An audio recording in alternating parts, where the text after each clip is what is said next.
Պետրոս Առաքյալի ընդհանրական առաջին թուղթը գլուխ 4 Սիրելիներ, տարօրինակ մի համարեք այն այրող նեղությունը,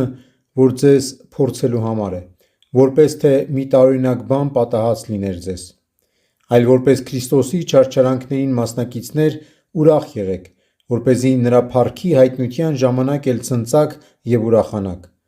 Իսկ եթե նախատվեք էլ Քրիստոսի անվան համար, երանելի եք, քանի որ փառքի և զորության անունը և Աստծու հոգին է հանգչում ձեր վրա: Ձեզնից ոչ ոք թող չտանջվի որպես մարդասպան կամ որպես գող կամ որպես չարագործ կամ որպես ուրիշի գործին խառնվող, իսկ եթե տանջվում է որպես քրիստոնյա, թող չամաչի, այլ փառավորի Աստծուն այդ անվամբ, քանի որ ժամանակն է, որ սկսվի դատաստանը Աստծու տնից: Որովհետև եթե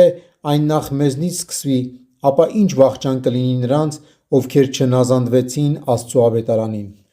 Եվ եթե արդարը հազիվ է փրկվելու, ապա ամբարիշտը կամ մեղավորը էլուր պիտի մնա: Հետևաբար նրանք, որ չարչարվում են ըստ Աստծու կամքի, բարեգործություն անելով թող իրենց հոգիները հանձնեն հավատարիմ Ստեղծողին: